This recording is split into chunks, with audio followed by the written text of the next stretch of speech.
नमस्कार बंधू भगिनींनो, सनातन सत्य या आपणा सर्वांच्या आवडीच्या आध्यात्मिक यूट्यूब चॅनलमध्ये आपणा सर्वांचे मनपूर्वक स्वागत। आज एका चित्रपटाविषयी मी आपणाशी चर्चा करणार आहे। 2 दिवसापूर्वीच मी छावा हा चित्रपट पाहिला आणि हा चित्रपट पाहिल्यानंतर रक्त खवळलं आणि अश्रूसुद्धा ओघळले। खऱ्या अर्थानं याला आपण चित्रपट नाही म्हणू शकत। हा चित्रपट नाही, हा छत्रपती संभाजी महाराजांच्या जीवनावरील खरा इतिहास आहे। याला चित्रपट म्हणता येणार नाही। आणि मला माझ्या बालपणाची आठवण झाली। ज्यावेळेला मी लहान होतो त्यावेळेला आमच्या पिढीला छत्रपती संभाजी महाराजांच्या विषयी सत्य इतिहास सांगितला जात नव्हता। त्यांच्याविषयी काहीतरी गैरसमज व्हावा, छत्रपती संभाजी महाराजांच्या विषयी रोष उत्पन्न व्हावा, असंच त्यावेळेला काही लोक जाणीवपूर्वक, काही पक्ष म्हणा, काही लोक म्हणा, जाणीवपूर्वक हा प्रयत्न करत होते। आणि कळत नकळत आमच्या पिढीच्या मनात देखील छत्रपती संभाजी महाराजांच्या विषयी थोडासा गैरसमज हा होताच। हळूहळू मोठं होऊ लागलो, इतिहासाचा अभ्यास केला, धर्माचा अभ्यास केला आणि त्यानंतर समजलं की छत्रपती संभाजी महाराजांसारखी उत्तुंग व्यक्तिमत्व असणारी व्यक्ती, ज्याचं वाघाचं काळीज आहे अशी व्यक्ती, आणि या व्यक्तीला मुद्दाम बदनाम का करण्यात आलेलं आहे, या पाठीमागची ठराविक लोकांची, ठराविक जातीची, ठराविक धर्माची, ठराविक पक्षांची षडयंत्र देखील ध्यानात आली। खरं पाहिलं तर आपण आजपर्यंत पाहिलंय, हिंदू धर्म हा इतका सहिष्णू झालाय, इतका इतरांचा विचार करणारा झालाय की कोणीही उठतो, कोणीही लुंग्या-सुंग्या उठतो आणि हिंदू धर्माविषयी गरळ ओकतो, अपप्रचार करतो। आपल्या रामायणाला काल्पनिक रामायण म्हटलं जातं। आपल्या देवदेवतांचा अपमान केला जातो, मूर्तींची विटंबना केली जाते। ठराविक हे असे हरामखोर प्रवृत्तीचे ठराविक लोक आहेत आणि हे वारंवार या गोष्टी करतच असतात। आता छत्रपती संभाजी महाराजांच्या विषयी बोलायचं जर झालं तर त्यांचा इतिहास दाबण्यात आला होता, झाकण्यात आला होता। परंतु मी बाहेरच आता थंबनेलला टायटल टाकलंय की ज्यावेळेला सत्य सिद्ध होण्याच्या अवस्थेमध्ये येतं त्यावेळेला ते जमीन फाडून बाहेर येतं। आणि या चित्रपटाच्या माध्यमातून हीच गोष्ट पुन्हा झालेली आहे की ज्यांचा इतिहास दाबण्यात आलेला होता त्यांचा इतिहास पुन्हा जनमानसाच्या समोर आलेला आहे या चित्रपटाच्या माध्यमातून। आता चित्रपटाविषयी काही समज असतील, गैरसमज असतील, हे तर आपल्या भारतामध्ये नेहमीच चालत असतं। परंतु पूर्वी ज्यावेळेला छत्रपती संभाजी महाराज होते आणि त्यांचा अंत झाला होता त्यावेळेला महाराष्ट्रातील काही लोकच रडले असतील। परंतु आज हे सत्य असं बाहेर आलं की संपूर्ण भारत देश आज त्यांच्या बलिदानासाठी रडतोय। छोटे छोटे मुलांना देखील छत्रपती संभाजी महाराज कोण होते हे भारतच काय, भारताच्या बाहेर देखील समजतंय। आणि हा चित्रपट पाहिल्यानंतर अगोदर हिंदू धर्माविषयी गर्व होताच, परंतु आज खऱ्या अर्थानं हिंदू धर्माविषयी गर्व वाटायला लागलाय की या धर्मामध्ये माझा जन्म झाला, भारतामध्ये जन्म झाला, किती मी भाग्यवान आहे। असे शूरवीर पराक्रमी लोक हिंदू धर्मानं या जगाला असंख्य दिलेले आहेत। आणि छत्रपती संभाजी महाराजांचं जे बलिदान आहे, खरोखरच तुम्हाला मी एक बारकाने सांगण्याचा प्रयत्न करतोय की छावा चित्रपटामध्ये संभाजी महाराजांच्यावरती जो जुलूम करण्यात आलेला आहे, हे सेन्सॉर बोर्डला काही मर्यादा आहेत, त्यामुळे पूर्णपणे त्यात दाखवता आलं नाही। अन्यथा तुम्ही पिक्चरमध्ये पाहिलं याच्या कितीतरी पटीनं छत्रपती संभाजी महाराजांच्यावरती अन्याय, अत्याचार, क्रूरता केली होती। आज एवढं पाहून आपल्याला वाटतंय की एवढं होऊन सुद्धा या व्यक्तीनं धर्म नाही सोडला। परंतु खऱ्या अर्थानं तुम्ही हा चित्रपट इतिहास पाहिला इतिहासात लिहिलं आहे त्यांच्यावर किती अन्याय अत्याचार झाला आहे. आणि अनेक वेळेला अनेक लोकांचा आक्षेप आहे की छत्रपती संभाजी महाराजांना ज्यावेळेला या औरंग्यानं त्यांचे शरीराचे तुकडे तुकडे केले, सर्व दिशेला फेकून दिले आणि फरमान काढलं होतं की यांचा अंत्यसंस्कार कोणीही करू नका. आणि त्यावेळेला गोविंद महार या व्यक्तीनं किंवा तिथला आजूबाजूला असणाऱ्या सर्व लोकांनी पुढं होऊन तो अंत्यसंस्कार केला, ते शरीराचे तुकडे एकत्र केले. खरं पाहिलं तर गोविंद महार आमच्या हृदयात आहे, नेहमीच आहे. परंतु कदाचित हा सीन चित्रपटामध्ये दाखवण्यात आलं नसेल. याचं कारण आपल्या राजाच्या शरीराचं एवढं विद्रुपीकरण आपण नाही दाखवू शकत. तरी याला काही सेन्सॉर बोर्डाच्या सीमा आहेत, मर्यादा आहेत. म्हणजे आपण पाहिलं असेलच की इतिहासामध्ये जर पाहिलं तुम्ही तर अत्यंत क्रूर हाल केलेले त्या राज्याचे. आणि तरी देखील आपला हिंदू धर्म सोडला नाही, औरंग्याच्या मागण्या पूर्ण केल्या नाहीत. आणि खऱ्या अर्थानं आज हिंदू असल्याचा गर्व वाटतो की माझ्या धर्मामध्ये असे शूरवीर पैदा झाले, आजही आहेत. साधू संत असो, शूरवीर असो, लेखक असो, कवी असो, या हिंदू धर्मानं संपूर्ण विश्वावरती नेहमीच कृपा केलेली आहे, कल्याणाची भावना केलेली आहे. आमच्या ज्ञानेश्वर माऊलींनी संपूर्ण विश्वासाठी पसायदान मागितलेलं आहे. हे आमचे संस्कार आहेत. आता हा विषय झाला, परंतु माझ्या सर्व हिंदू बांधवांना हे कळकळीची विनंती आहे. पहा, कोणीही लुंग्या सुंग्या भुंग्या उठतो, हिंदू धर्माविषयी गर्व ओकतो. आता मध्यंतरी जे कुत्रं भुकलेलं आहे बघा, त्यानं छत्रपती शिवाजी महाराजांची जी आग्र्याहून सुटका झालेली आहे, इथं तो काही अपशब्द बोललेला आहे. म्हणजे स्वस्तामध्ये ज्यांना असं वाटतं की आपली प्रसिद्धी कमी झालेली आहे, आपल्याला कोणीही कुत्रं सुद्धा विचारत नाहीत, असे लोक मग हिंदू धर्माविषयी काहीतरी बोलून प्रसिद्धीमध्ये येत असतात. मग त्यानं माफी मागितली. डॉक्टर बाबासाहेब आंबेडकरांसारख्या महामानवाविषयी देखील तो बोलला. आणि आपण फक्त काय करतो, निषेध व्यक्त करतो. मी जाहीर शब्दामध्ये निषेध व्यक्त करतो आणि आपण घरामध्ये गप्प बसतो. अनेक वेळेला आपल्या आस्थेला, आपल्या परंपरांना गालबोट लावण्यात आलेला आहे. आपल्या देशात आपलं हाल करण्यात आलेलं आहे. आणि आपली पिढी आज लव जिहादच्या नावाखाली ज्या आपल्या धर्मातील मुली पळून जाऊन इतर धर्मीयांच्यावर लग्न करतात, यांना सुद्धा हे समजेल किंवा त्यांना आजपासून लाज वाटायला चालू होईल की आपल्या राजानं एवढे हाल होऊन देखील आपला धर्म नाही बदलला आणि आपण किरकोळ गोष्टीसाठी भावनेच्या भरात येऊन आपल्या धर्माला लाथ मारून आपल्या आईवडिलांचं नाक कापतोय, धर्माचं नाक कापतोय, हे सुद्धा त्यांना कळेल. म्हणजे मला सांगायचं असं आहे की आता हा छावा चित्रपट जसा जसा गाजत चाललेला आहे तसं ह्या औरंग्याच्या अवलादी, आता औरंग्याच्या अवलादी का म्हणतोय, हे केवळ मोघल साम्राज्यातच नाहीत, हिंदू धर्मामध्ये सुद्धा असल्या अवलादी आहेत की ज्यांना छत्रपती शिवाजी महाराजांचे यश पाहवत नाही, धर्मवीर छत्रपती संभाजी महाराजांचं यश पाहवत नाही, अशा ह्या औरंग्याच्या अवलादी आज देखील आहेत. पहा, फेसबुकवरती काय बोलतायत, यूट्यूबला व्हिडिओमध्ये काय बोलतायत. कोणी म्हणते काल्पनिक इतिहास, कोणी म्हणते काल्पनिक यातना, कोणी म्हणते कुंभाकडे लक्ष द्या, कुंभमेळ्यात झालेल्या घटनेकडे लक्ष द्या, या काल्पनिक गोष्टीवरती लक्ष देऊ नका.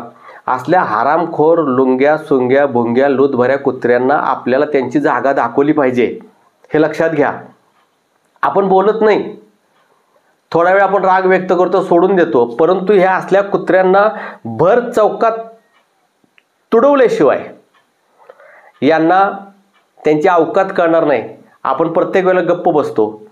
आज खरोखरच आज आपण सर्वांनी एक संकल्प घ्यायचा आहे आणि तो मी माझ्यापासूनच सुरू केलेला आहे की छत्रपती संभाजी महाराजांच्या विषयी जो आलेला छावा हा चित्रपट आहे, हा मी तर पाहिलाच, माझ्या कुटुंबानं, घरातल्या लोकांनी सर्वांनी पाहिला, माझ्या आजूबाजूच्या लोकांनी पाहिला.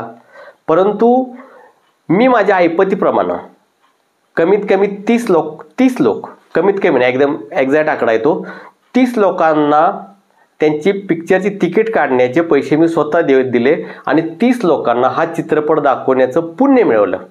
आपण अन्नदान करतो, आपण हे करतो ते करतो पुण्य मिळवण्यासाठी. त्याच पद्धतीनं छावा चित्रपट जास्तीत जास्त लोकांना दाखवणं हे सुद्धा पुण्याचं काम आहे. आणि मला असं वाटतं की आपण आपल्या प्रत्येकाच्या ऐपतीप्रमाणे आपण जास्तीत जास्त लोकांना हा चित्रपट दाखवण्याचा प्रयत्न करूया. आपले गणेश मंडळ असतील, दुर्गा उत्सव मंडळ असतील, अनेक वेगवेगळे केंद्र आहेत, ट्रस्ट आहेत, अनेक आहेत. या सर्वांना माझी विनंती आहे की तुम्ही तुमच्या ऐपतीप्रमाणे, प्रत्येकानं आपापल्या ऐपतीप्रमाणे हा चित्रपट अनेक लोकांना दाखवण्याचा प्रयत्न करा. आपला इतिहास जनतेसमोर येऊ द्या, आपल्या पिढीला हा इतिहास कळू द्या. आज तुम्ही पाहिलं असेल छोटी छोटी मुलंसुद्धा रडतायत. आज इतिहास जमीन फाडून बाहेर आलेला आहे आणि ह्या हिंदू धर्माच्या विरोधातल्या लोकांना त्यांच्या गुप्त ठिकाणी सुया टोचल्यासारखं व्हायला लागलं, इतका त्रास व्हायला लागला आहे त्यांना. आणि हिंदू धर्मविरोधी कोण? छत्रपती संभाजी महाराजांच्या वेळेला सुद्धा आपल्याच घरातील फितूर झाले होते. आजसुद्धा हे आपल्याच धर्मातील काही लोक आहेत जे आपल्या राजांच्या विरोधात बोलत आहेत, आपल्या देवी देवतांच्या विरोधात बोलत आहेत. कारण आपण एकमेकाला जातीमध्ये पकडून ठेवलं आहे. आजपासून आपल्याला या सर्व जाती सोडल्या पाहिजेत आणि आपण सर्वांनी छावा चित्रपट जास्तीत जास्त लोकांना दाखवण्याचा संकल्प घेतला पाहिजे. तसेच जे गुरुवर्य होऊन बसलेत त्यांना सुद्धा सांगतोय, आपण गुरुवर्य झालात, चांगली गोष्ट आहे. पण ज्या हिंदू धर्माच्या देवी देवतांच्या नावाखाली आपण पैसे कमवत आहात, अशा सर्व गुरुवर्यांना माझी विनंती आहे की तुम्ही देखील आपल्या धर्माचं कार्य केलं पाहिजे. अनेक लोकांना छावा चित्रपट दाखवला पाहिजे. अनेक लोकांच्यापर्यंत, म्हणजे मी तर माझ्या वतीनं मी हे कार्य नेहमीच करत असतो की आपल्या धर्माचा प्रचार कसा होईल, आपल्या पिढीला आपला धर्म कसा समजेल. तसेच या गुरुवर्यांना देखील माझी विनंती आहे की आपण देखील हा धर्म जास्तीत जास्त लोकांपर्यंत पोहोचवला पाहिजे. आणि छावा चित्रपट तुम्ही तुमच्या ऐपतीनं, कारण करोडपती आहेत काय गुरुवर्य, हे हिंदू धर्मातील लोकांच्या जीवावरच तुम्ही एवढे मोठे झाला ना, मग आपल्या धर्माचा प्रचार कोणी करायचा? तर या करोडपती गुरुवर्यांना देखील माझं सांगणं आहे की तुम्ही देखील तुमच्या ऐपतीप्रमाणे जास्तीत जास्त लोकांना हा चित्रपट दाखवला पाहिजे. आपण सजग राहिलं पाहिजे, सावध राहिलं पाहिजे. मी बाहेर थंबनेल जे लिहिलं यूट्यूबला की औरंगजेब अजून जिवंत आहे, होय, कारण औरंगजेबाची विचारसरणी अजून जिवंत आहे. आज देखील हिंदू धर्माचे वाभाडे काढले जात आहेत. आज देखील हिंदू धर्माला लुटलं जातं आहे वेगवेगळ्या रूपानं. आणि यातलाच एक प्रकार आहे की अनेक महाराज बनून बसलेले आहेत आणि ते हिंदू धर्मातील श्रद्धाळू लोकांना लोबाडत आहेत. मी हे का म्हणतोय याचं प्रमाण माझ्याजवळ आहे की आज अनेक लोक धर्माला हिंदू नाहीत ते, तरी पण ते गुरुवर्य झालेले आहेत. आज तुम्ही पाहिलंय कुंभमेळ्यामध्ये सुद्धा अशा अनेक साधूच्या वेशामध्ये इतर धर्मातील लोक येऊन आपल्या धर्माच्या सुखसुविधांचा लाभ घेत होते, आपल्या श्रद्धाळूंना लुटण्याचा प्रयत्न करत होते. म्हणून तुमचं, सर्व श्रद्धाळू लोकांचं किंवा हिंदू धर्मातील लोकांचं तुमचं सुद्धा एक कर्तव्य आहे. तुम्ही ज्या महाराजाला आपला मानताय, त्याच्यावर श्रद्धा ठेवताय, त्याचा धर्म कोणता आहे पहिला पहा. कारण तो धर्माने हिंदू असलाच पाहिजे, तरच तो आपल्याला पुढच्या गोष्टी व्यवस्थित सांगू शकेल किंवा त्याला धर्माविषयी आपले प्रेम असेल. जे लुटण्यासाठी आलेत, आता मी हे मान्य करतो की आजपर्यंत आपल्या धर्मामध्ये अनेक बाहेरल्या धर्माचे देखील लोक आले, ते साधू संत होऊन गेले, संत कबीर असतील किंवा अनेक लोक असतील, परंतु त्यांचा दृष्टिकोन वेगळा होता. खऱ्या अर्थानं ते मानव होते. आता असे काही दानव आहेत केवळ हिंदू धर्मातील श्रद्धाळू लोकांना लोबडण्यासाठी ते हा धंदा मांडून बसलेले आहेत. असे अनेक असंख्य लोक आहेत. तरी आपण सुद्धा प्रत्येकानं आपलं कर्तव्य आहे की आपण ज्यांना महाराज मानलंय, आपण ज्यांना गुरु मानतोय, ते खरोखर हिंदू धर्मातले आहेत का याचा शोध घेतला पाहिजे. आणि या महाराजांनी सुद्धा प्रत्येकानं आपला धर्म लोकांच्या समोर जाहीर केला पाहिजे. याशिवाय हे चालणार नाही. आपल्या नवीन पिढीला सुद्धा आपला धर्म शिकवला पाहिजे. आणि छावा चित्रपट जास्तीत जास्त लोकांनी पाहिला पाहिजे म्हणण्यापेक्षा प्रत्येक हिंदूनं हा छावा चित्रपट पाहिला पाहिजे. यामध्ये राजांच्यावरती जे अन्याय अत्याचार झालेले आहेत हे आपणास काय शिकवतात की त्यांनी इतके अन्याय अत्याचार सहन करून देखील हिंदू धर्म सोडला नाही, इस्लाम धर्म स्वीकारला नाही औरंगजेबाच्या पुढं हार मानली नाही आणि खऱ्या अर्थानं आपल्या हिंदू धर्माचा हा छावा होता. आणि आपल्या पिढीला, सगळ्या पिढीला आपल्या हे कळालं पाहिजे, तरच आपल्यामध्ये धर्माचं प्रेम वाढेल. स्वराज्यासाठी त्यांनी काय काय केलं हे समजेल. आणि खरोखरच एक आनंदाची बातमी आहे की या चित्रपटानं अख्ख्या भारतामध्ये हलचल मचवून टाकलेली आहे. जमीन फाडून हे सत्य बाहेर आलंय. आणि छत्रपती संभाजीराजे कोण होते हे अख्ख्या जगाला समजलंय. आणि म्हणून म्हणतो, सत्य कितीही दाबण्याचा प्रयत्न केला तर एक दिवस ते बाहेर येत असतं. त्याचबरोबर स्वराज्य स्थापनेमध्ये ज्यांनी छत्रपती शिवाजी महाराजांना किंवा छत्रपती संभाजी महाराजांना ज्यांनी मदत केलेली आहे, मग ते गोविंद महार असो, बाजीप्रभू देशपांडे असो, कोणीही असो, त्या सर्वांचं स्थान आमच्या हृदयामध्ये आहे. त्यांचं बलिदान आम्ही कधीही विसरू शकत नाही. त्यामुळे कोणाची जर मागणी असे असेल की हे चित्रपटात का नाही दाखवलं, हे का नाही दाखवलं, हा दिग्दर्शकाचा भाग आहे किंवा सेन्सॉर बोर्डचा आहे. परंतु स्वराज्यासाठी जे लोक धावून आलेले आहेत त्या सर्वांचं स्थान आमच्या हृदयात आहे.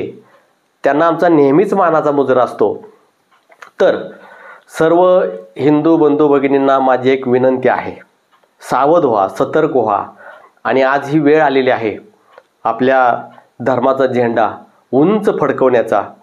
हिंदू धर्म कधीही हे शिकवत नाही की इतरांचा तिरस्कार करा, इतर धर्मावरती अन्याय करा. परंतु आमच्या या विचारसरणीचा तोटा आम्हालाच झाला. आमच्याच घरात येऊन काही दळभद्री लुटेरू भिकारी बाहेरच्या देशातून आले, आम्हालाच लुटलं, आमच्याच अन्याय अत्याचार केले, आमच्याच लोकांचे धर्म परिवर्तन केले. तर कुठंतरी आपल्याला देखील विचारसरणी बदलली पाहिजे. आपल्या राजांचा अपमान कोण करत असेल, देवाधर्माचा अपमान करत असेल तर अशा लोकांना भर चौकात धरून तुडवलं पाहिजे. केवळ निषेध व्यक्त करून चालणार नाही. तरच ह्या अवलादी गप्प बसतील किंवा या गोष्टींना आळा बसेल. अन्यथा हे असंच वाढत जाईल आणि हळूहळू आपल्या पिढीला देखील हे सहन करण्याची सवय होईल, अपमान सहन करण्याची सवय. परंतु हे नाही झालं पाहिजे. किती मोठं बलिदान केलं या लोकांनी. आणि त्यांचा जर कोण अपमान करत असेल तर खरोखरच भर चौकात धरून तुडवा त्यांना. त्याशिवाय कोणत्याच हिंदूला आनंद होणार नाही. आणि हे इथून पुढं सहन देखील करू नका. सावध व्हा. हिंदू धर्माच्या विरोधात काही कट कारस्थान चालली असतील लोकांची तर उधळून लावा.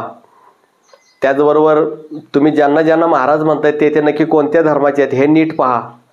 म्हणजे आपल्या धर्मासाठी जे करता येईल ते करा.